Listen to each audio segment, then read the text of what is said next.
edad 8 hanggang 30. Pag-interview sa isang istasyon ng radyo. Magandang umaga sa ating lahat. Ngayong araw na ito ay ikukwento ko sa inyo ang aking naging karanasan sa pag-i-interview sa akin sa isang istasyon ng radyo. Tara, simulan na natin yan. Isang maulan na araw ang bumungad sa akin paglabas ko ng bahay. Magmula pa noong Nobyembre 2024 ay lagi nang naulan dito sa aming lugar ng ganitong kalakas. Pebrero na ngayon at bilang lang talaga sa daliri ko kung ilang araw lang talaga nagtagal ang sinag ng araw. Anyway, kahit ganyan ang panahon ngayon ay hindi tayo matitinag na ituloy ang lakad natin. So isang maulan na umaga sa ating lahat. Mamaya ay pupunta ako sa Tubod Capitol dahil meron akong schedule na radio interview. Gagawin natin ngayon ay hintay tayo dito ng jeep kapadaan. Nakita na tayo ay sasakay tayo dahil diretso ngayon sa Tubod City. Nakagayak na kasi ako ngayon at handang-handa na dahil may schedule ako ng radio interview dito sa aming probinsya. First time ko nga pala na sumalang sa ganitong uri ng interview kaya medyo excited and kabado na rin ako at the same time.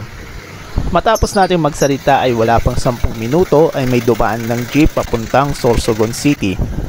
Saktong-sakto ay bakante sa harap ng jeep. Tamang-tama ito para makabuelo ako habang kumukuha ng mga shots para sa video na ito. Awkward kasi kung sa likod ako kukuha ng mga video dahil maraming pasahero at that time. Unlike dito na solo ko lang ang upuan at hindi masyadong nakakahiya. Wala pang 30 minuto ay nasa Sorsogon City na tayo. May kalayuan din ang distansya ng bahay namin papuntang Sorsogon City. Nasa 30 kilometro din ang layo nito. Ganun pa man ay wala man traffic dito kaya dire-diretso lang ang biyahe namin, unlike sa Manila na mapapagod ka lang kakakommute. Ito nga pala yung Sorsogon Sports Arena.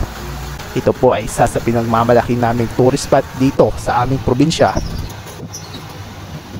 Nang makarating na ako sa aking destinasyon ay bumaba na ako at nagsimula na maglakad.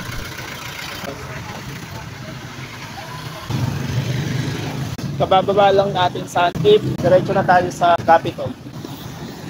Walking distance lang naman ito kaya carry lang ang paglalakad.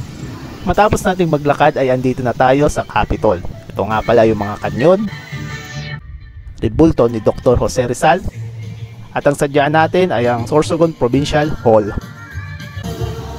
So, medyo maaga pa kaya tumambay muna tayo dito para sa free wifi. So, dito tayo sa tabi ng Sorsogon Capitol. Sumilong muna tayo dito dahil maaga pa naman.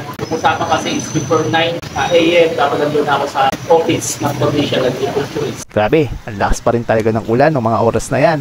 Kaya sumilong muna ako dito habang naghihintay ng alas 9. Nang malapit na ang 9 AM ay nilakad ko na ito papuntang Office of the Provincial Agriculturist. Pupunta na tayo sa Sorsogon Capitol. So mag-8:30 na. So ito na siya, malapit na. Taray, malapit na kasi ang araw ng mga puso kaya ganyan ang tema dito sa Capitol. Pulang-pula at mabulaklak. Kabog yung hagdanan nila dito oh, parang ako yung ikakasal. Pag-akyat ko ng second floor ay hinanap ko yung opisina. Ito nga po pala yung Office of the Provincial Agriculturist. Dito ako madalas ipatawag kapag nagpapatawag sila ng mga meeting. Wala pang ilang minuto ay may nagchat sa akin na nasa kabilang building pala ang radio station. So, wala tayong choice na pumunta doon dahil malapit na mag 9 AM.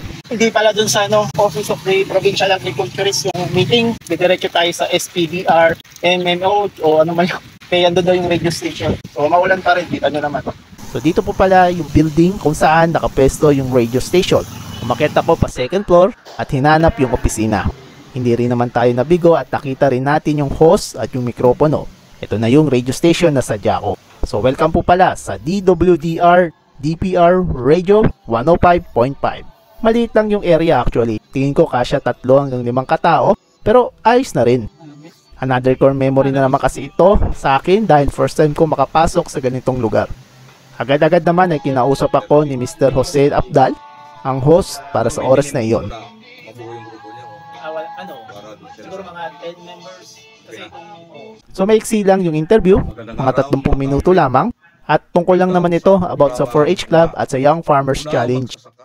Sa mauswag na agrikultura. Ang inyong programang pang-agrikultura na nagbibigay kaalaman, inspirasyon at impormasyon sa ating Katapos ng interview ay syempre, di mawawala ang photo opportunity.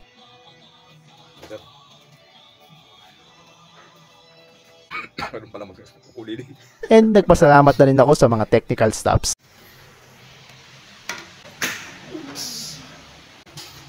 Ayun, so matatapos ng radio interview. So 30 minutes, that was close. Another core memory na naman. So uwi na So, tayo ayan. para Hopefully ay nagustuhan nyo yung mga naganap ko sa buhay ngayong araw. Magmula sa pag-abang at pagsakay ko ng jeep, hanggang sa ma-interview ako sa isang istasyon ng radyo. Hanggang dito na lamang po at maraming salamat.